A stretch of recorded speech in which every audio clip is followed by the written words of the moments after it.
Il peut y avoir toutes ces émotions, tous ces trucs, ça peut être bousculant énergétiquement, émotionnellement et physiquement, voilà, je peux en être témoin, c'est hyper compliqué. Moi, pour le corps, ça me demande énormément d'énergie, au quotidien, mais ce que je suis n'est pas touché par ça et ça, c'est ça, c'est le la beauté, quoi, la beauté de tout ça, c'est de que tout le monde puisse connaître ça, en fait, ce que tu es est intouché.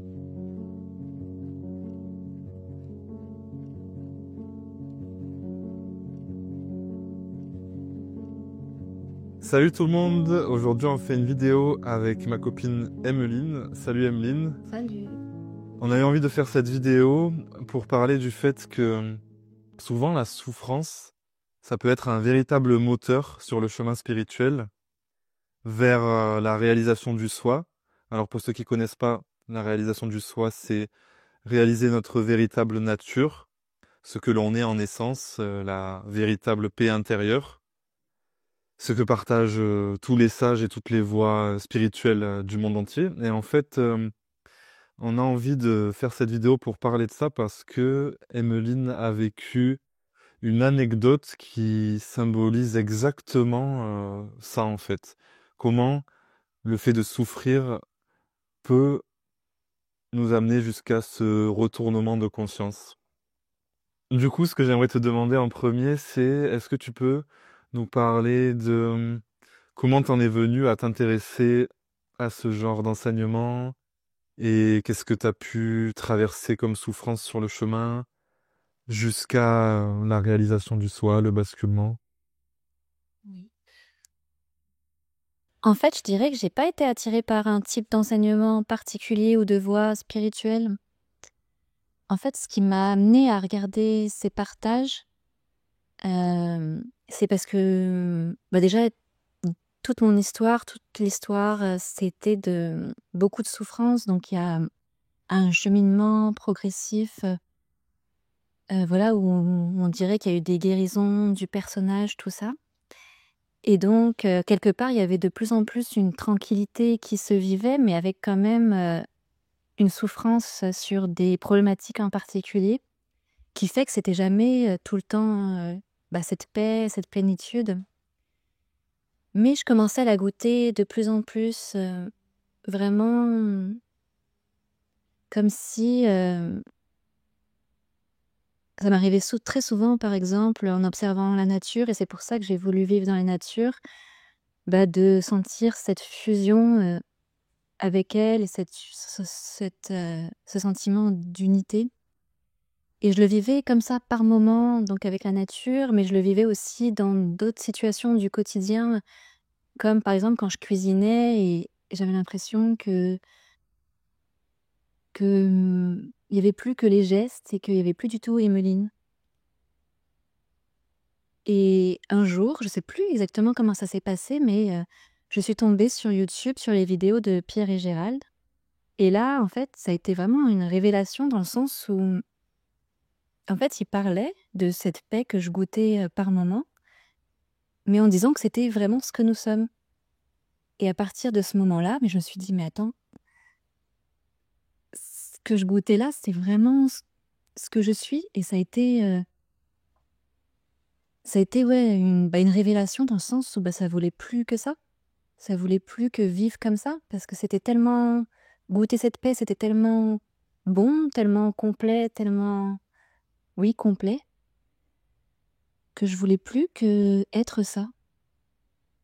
Mais pas être ça, oui, comme quelqu'un qui vit ça, parce que encore une fois, je me sentais être, cette unité, il y avait plus d'Emmeline. Donc c'est pas être ça, c'est ce que nous sommes, cette paix que nous sommes.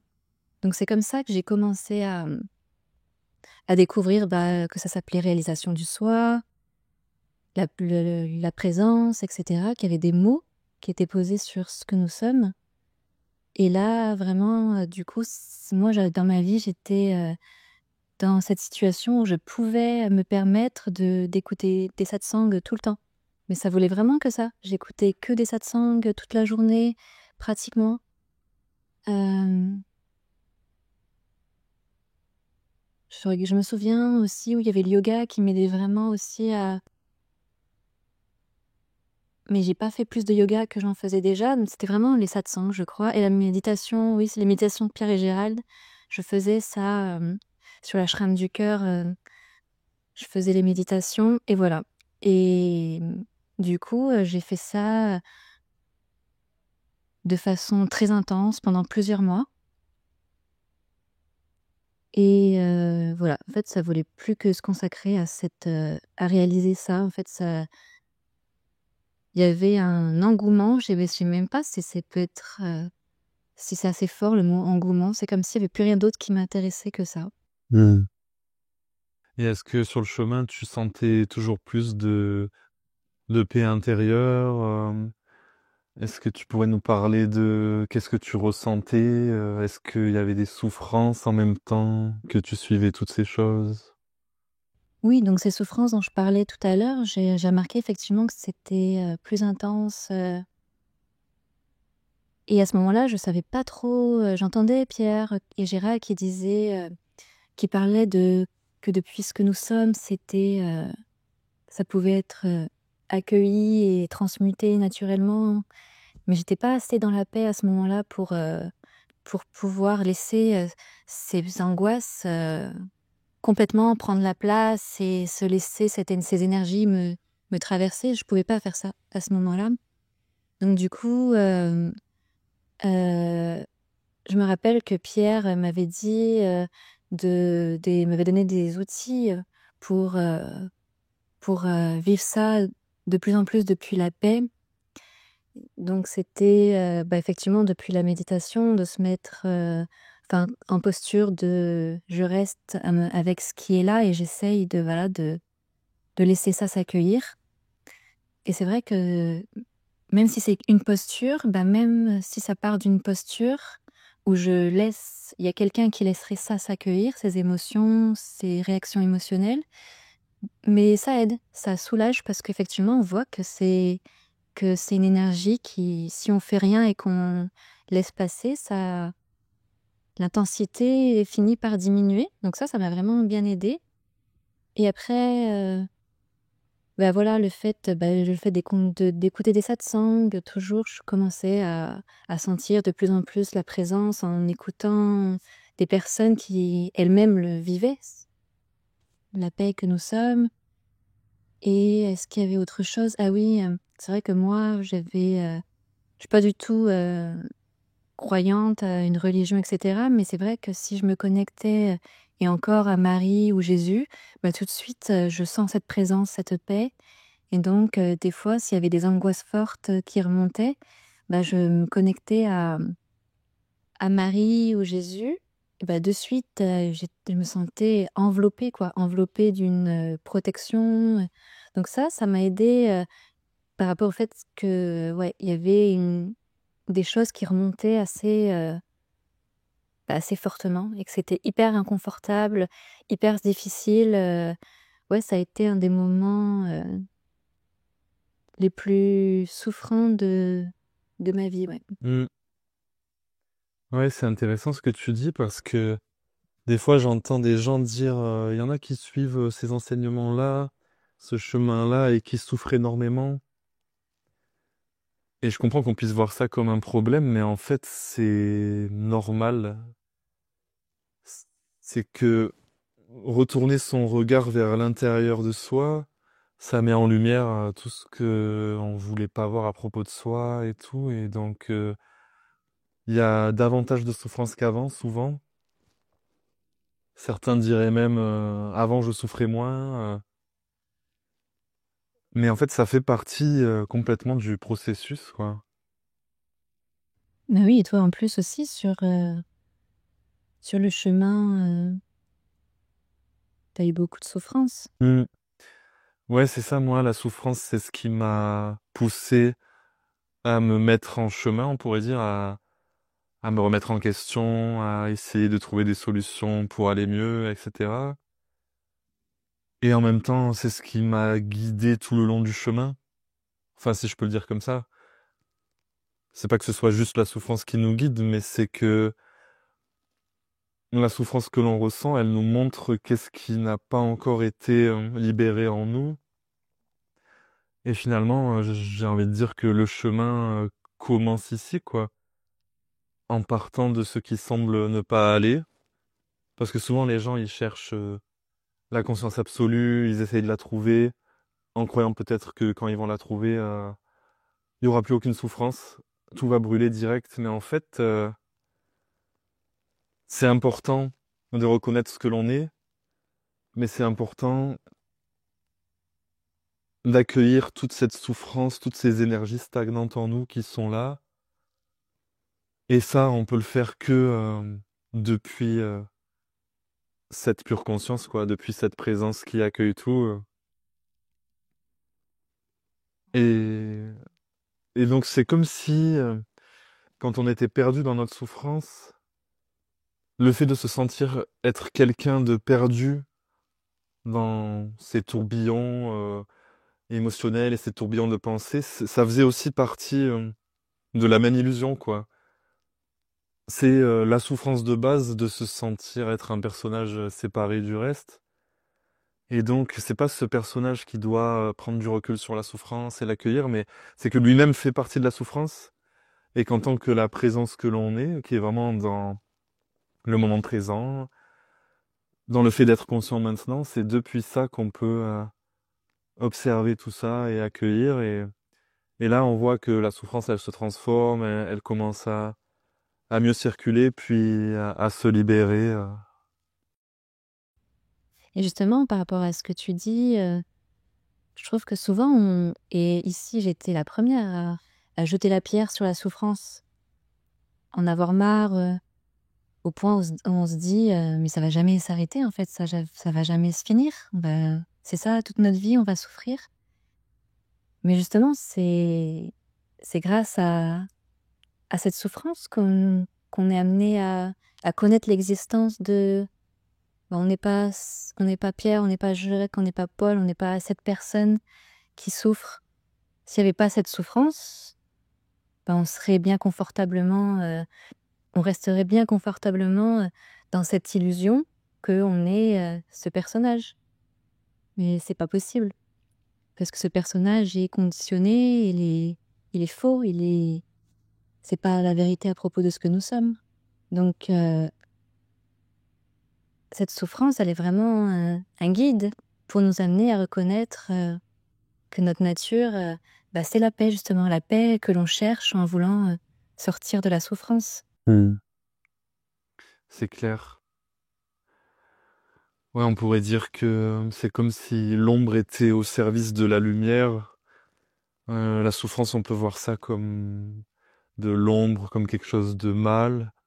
Et en fait, comme tu dis, exactement, c'est ce qui nous fait cheminer, ce qui nous fait nous libérer. Inévitablement, ouais. Mais oui, c'est ça. Et c'est que la lumière en fait qui joue son scénario dans notre monde là, comme on dit relatif, c'est la lumière qui fait semblant, d'être, aussi de créer l'existence de l'ombre pour au final se reconnaître elle-même. C'est ça, c'est le scénario de cette vie-là sur la terre, quoi. Mm. C'est pas cool, mais c'est vraiment, ouais, ce scénario-là, en fait, parce que l'ombre, c'est que la conscience, quoi. C'est la même chose. Mais semblerait, voilà, qu'on joue à s'oublier, à se prendre pour quelqu'un. Ouais, c'est vrai que on pourrait croire que la souffrance, c'est quelque chose qui nous fait cheminer jusqu'à autre chose, le soi, la conscience absolue. Mais en fait, ce qu'on réalise, c'est que même la souffrance, qui pourrait être décrite comme des énergies désagréables qui stagnent en nous, c'est aussi une manifestation du soi, de la présence que l'on est, qui est déjà libre, puisque en fait, tout est cela. C'est ça qui a réalisé, c'est que même si dans la plupart des enseignements, on entend qu'on n'est pas ce personnage, on n'est pas nos pensées, en fait, c'est pour finir par réaliser que, comme le disent certaines traditions, ce personnage n'est pas différent du soi ultime, puisqu'il n'y a que cette pure conscience et que toutes les formes que l'on voit dans ce monde manifesté, c'est que ça, puisqu'il n'y a que ça à la base, quoi. Oui, c'est ça la différence avec quand je me prenais pour Emmeline et là, les quelques mois qui ont suivi après la réalisation du soi, c'est qu'avant, vraiment, j'étais quelqu'un qui souffrait et donc il y avait Emmeline qui vivait des émotions et qui était en lutte et en souffrance avec. Et après la réalisation, du coup, Emmeline, il y a plus Emmeline qui vit quoi que ce soit, ça se vit, tu es là cette conscience qui est traversée par toujours des émotions, toujours des sensations énergétiques, toujours des sensations émotionnelles, mais c'est vécu de façon il y a plus personne qui peut être identifié à ça, donc c'est totalement différent. C'est vécu, comme une seule et même chose, quoi. Il y a pas de Emmeline et les émotions, il y a que des émotions et des sensations énergétiques, émotionnelles qui sont traversées depuis ce que nous sommes. C'est pour ça qu'on se reconnaît dans tout. C'est parce qu'il y a plus ce fameux quelqu'un qui vit quelque chose, même si encore une fois, Emmeline disparaît pas parce que c'est toujours ce que nous sommes, la présence que nous sommes ou la paix que nous sommes qui vit l'expérience, humaine à travers, Emmeline. Mais vraiment, il y a plus quelqu'un qui vit ça. Et c'est ça, je trouve, qui est souvent confondu, c'est qu'on croit qu'il y a on dit: «Mais attends, il y a plus personne», mais pourtant il y a encore des choses qui se vivent. Mmh. Oui, il y a encore des choses qui se vivent, mais c'est plus cru, parce que ça a réalisé que nous étions, cette pure présence, cette pure conscience. Mm. Ouais, il y a plus ce sentiment d'être quelqu'un qui en est victime, qui subit la vie et donc qui souffre. En fait, c'est ça, c'est comme je disais tout à l'heure, la première souffrance, c'est de se croire être une individualité séparée du reste, de se croire être une personne et de croire n'être que ça. Ça, c'est vraiment la racine de la souffrance, finalement. Et du coup, est-ce que maintenant tu peux nous parler de comment les souffrances s'intensifiaient particulièrement peu de temps avant la réalisation du soi? Qu'est-ce que tu as pu ressentir? Et jusqu'à nous raconter ce retournement de conscience, cette réalisation. Je dirais que, c'est là, à ce moment-là où on s'est rencontrés, tous les 2. Du coup, moi, j'ai beaucoup écouté uniquement, Pierre et Gérald et puis à un moment donné, comme je suis, sur l'ashram, du cœur, j'ai vu qu'il y avait, un espace, voilà, où chacun pouvait partager, des choses et du coup, j'ai vu, tes vidéos et du coup, j'ai commencé à écouter tes vidéos et puis c'est là où du coup qu'on a commencé à se rencontrer et à échanger, tous les 2 et du coup, dans cette relation, on commence à échanger, à parler, mais il y avait des choses que tu venais pointer, en moi, quoi. Et puis, c'était très, très, très inconfortable. C'était, des choses, c'est ça venait toucher, justement une souffrance très, très grande, très, très intense, au point où ça prenait toute la place, toute la journée, quoi. Même j'avais l'impression que, comme si, j'étais en train de mourir presque, tellement c'était intense et du coup, c'était non-stop. Donc facilement sur 2 3 mois, ça faisait qu'augmenter en intensité et c'était presque, je trouve que c'était invivable. Ça devenait invivable et pourtant, j'en ai connu de la souffrance. Donc je peux dire que j'avais connu des choses difficiles, mais là, c'était tous les jours non-stop et donc là, j'avais pas le choix en fait, que de méditer pratiquement tous les jours, en permanence, pas toute la journée, mais relativement très souvent, pour accueillir l'intensité de la souffrance qui se vivait et donc je voyais que le fait de méditer, et de juste, c'est-à-dire, comme j'ai dit tout à l'heure, juste rester là avec ce qui est, en observant et en laissant faire tout seul. Et ben, je voyais qu'il y avait de plus en plus une légère amélioration, diminution de cette souffrance et que ça passait. Et plus ça passait, et plus du coup je commençais à respirer de nouveau et à goûter cette présence. Du coup, je voyais que ça se faisait tout seul en fait. Donc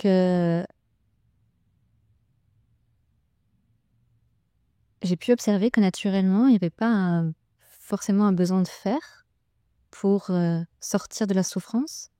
Mais là, j'étais témoin de si je laisse faire, ça fait tout seul.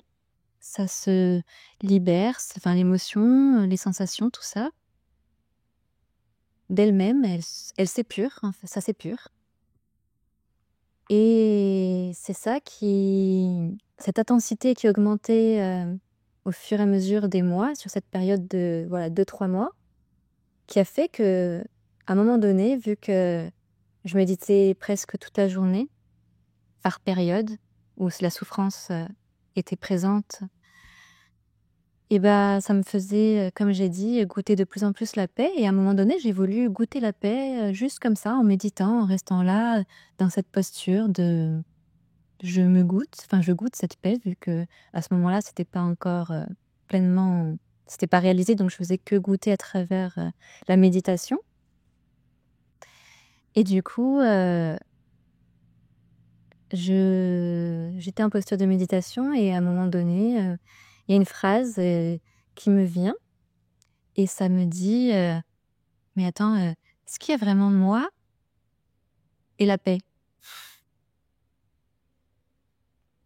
Et puis du coup, à ce moment-là, quand ça se dit ça, je me dis: «Ben», je me pose la question intérieurement: «Est-ce qu'il y a vraiment moi, Emmeline et la paix?» Et là, je réalise que, je sais pas, il y a une espèce de pouf, je sais pas comment dire.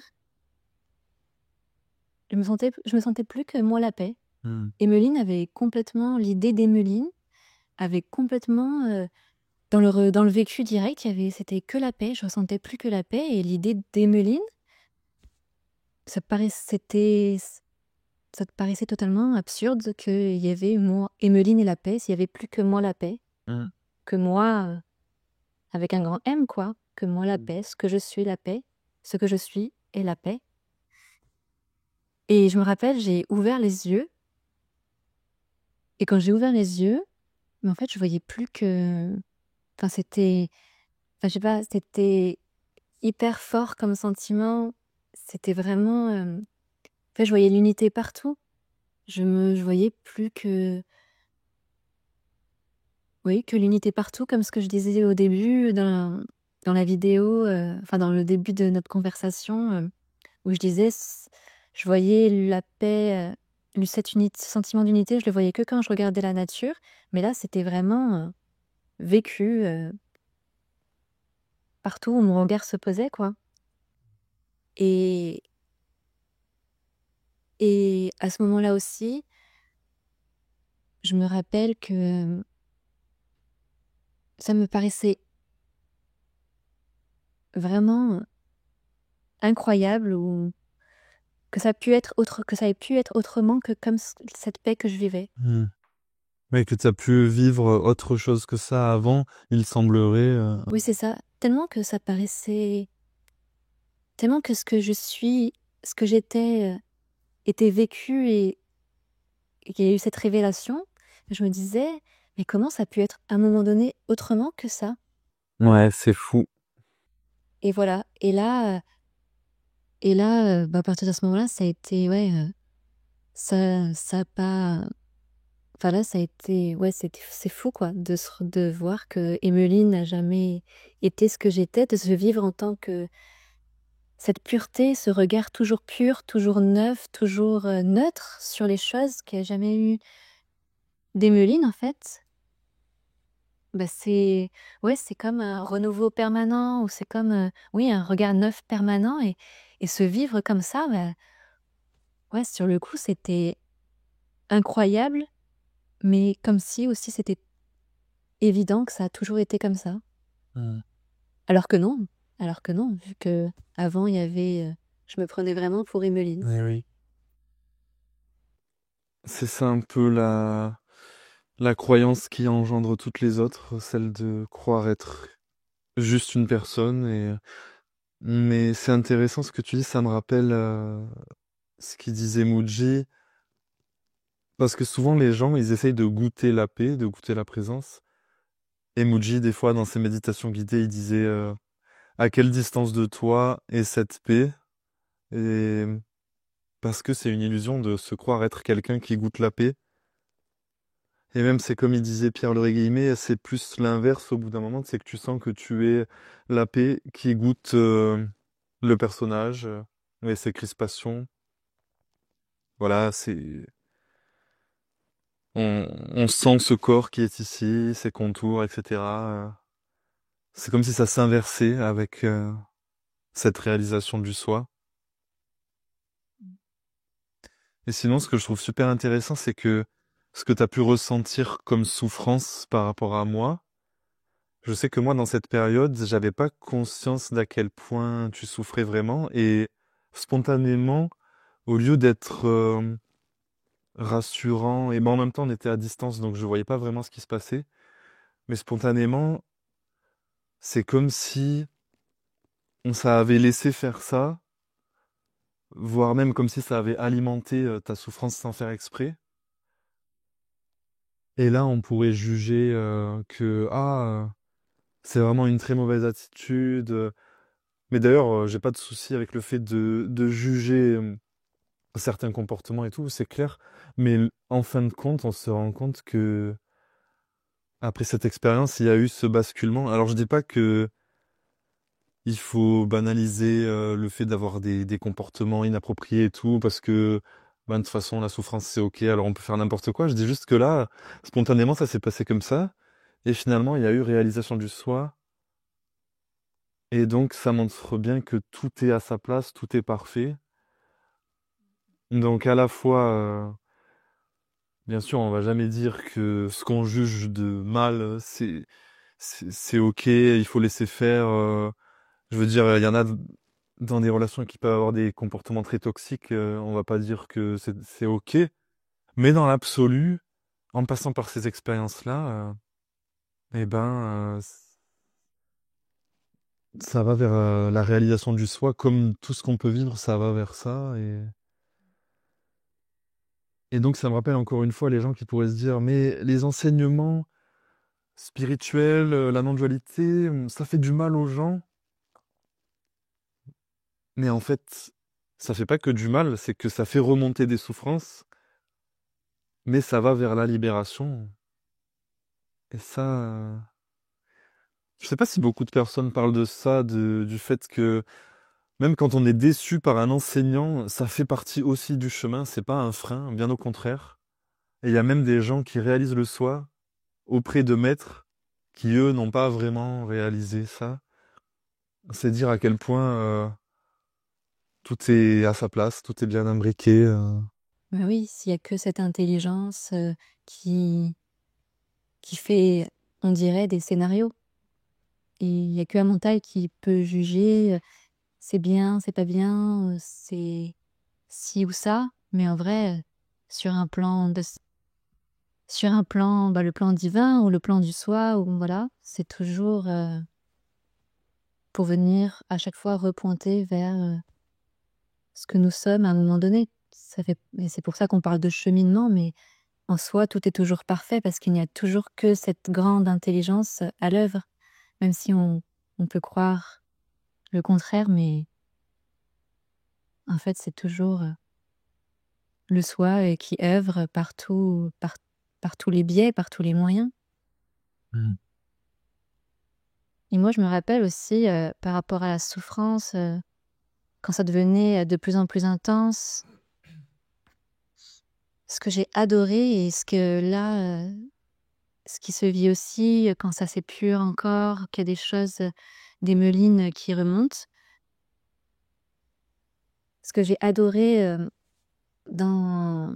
Donc avant la réalisation du soi, et ça peut faire bizarre quand je dis adorer parce que je parle de souffrance, mais vraiment, si, c'est vraiment adorer le mot que je veux utiliser parce que je sentais, en méditant, en laissant s'accueillir les sensations émotionnelles, énergétiques et physiques, je sentais que j'arrivais à un point où la souffrance a été tellement intense, c'était tellement fort,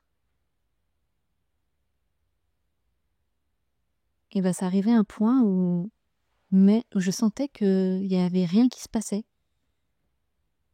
Plus ça montait, parce que je laissais faire, et plus ça montait en intensité, et plus, à un moment donné, j'arrivais à chaque fois à un stade où il se passait rien. C'était la paix, et je vivais que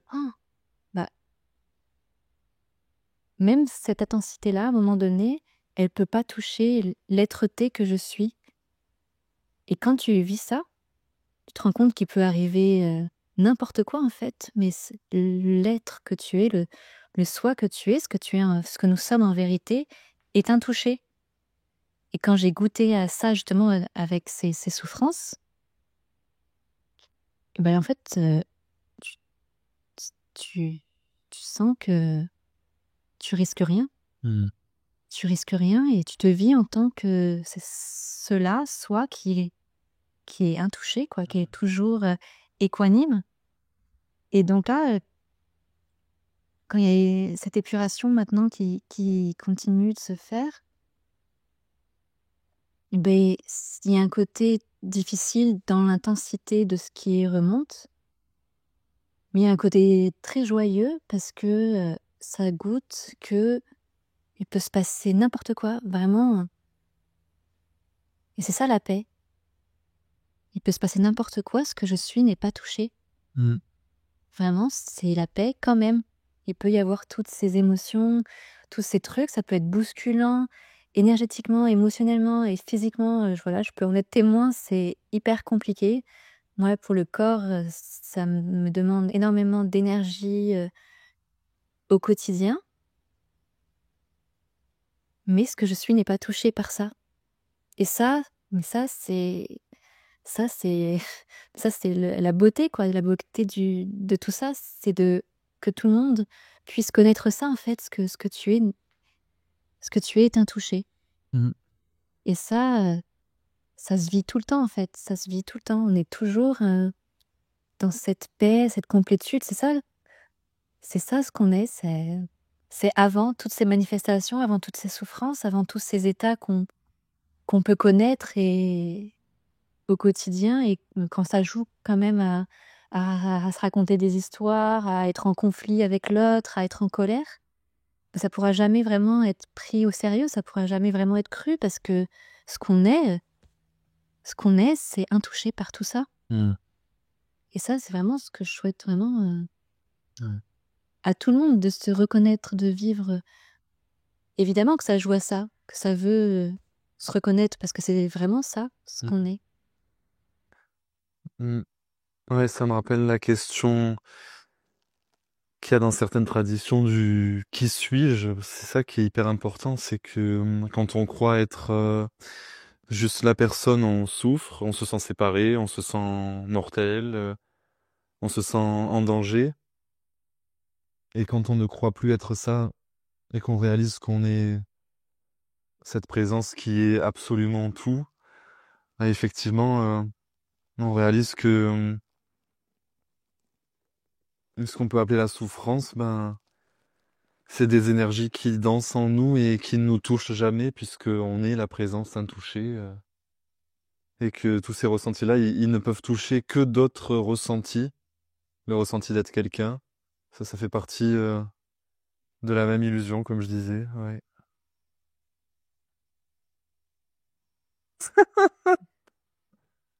Donc s'il y a des gens qui nous écoutent et qui souffrent, c'est vrai que ça peut être difficile à entendre que finalement la souffrance, c'est comme un cadeau.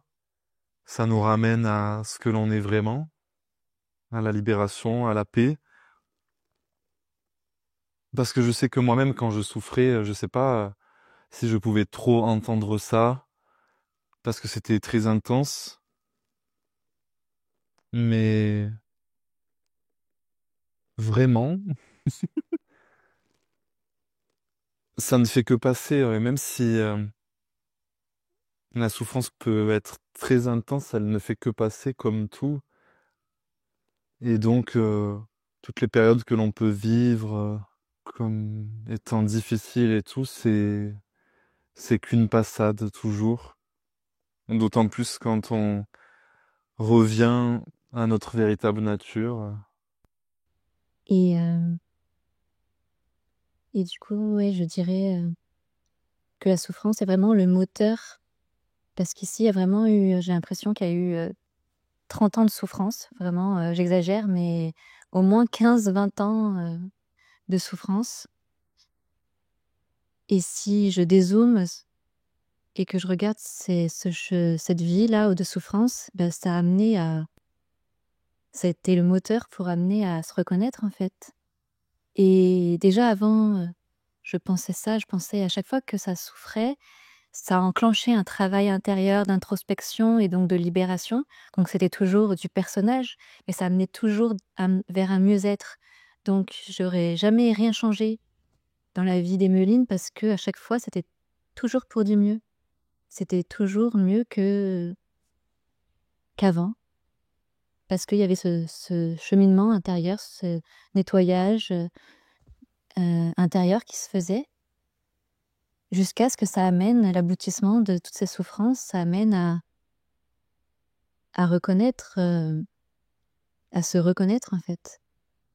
Et, et donc ouais, moi, je changerai jamais l'histoire d'Emmeline, même si elle a été souffrante.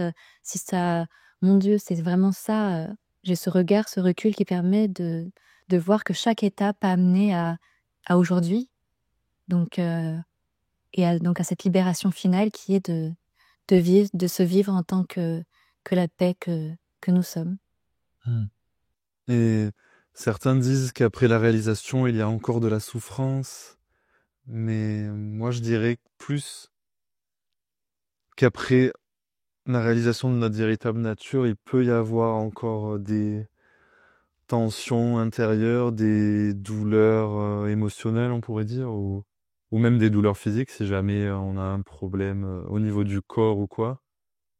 Mais de la souffrance, non. De la souffrance, c'est quand le mental récupère ce qui est ressenti et en fait une histoire personnelle. Ça, c'est terminé, quoi. Mm. Je trouve, en tout cas. Tu sais que je suis en train de me faire un torticolis, là. Ben, merci à toi pour cet échange et merci à vous tous qui nous avez écoutés. Je mettrai tous les liens de Emmeline en description. Et voilà. Merci à tous.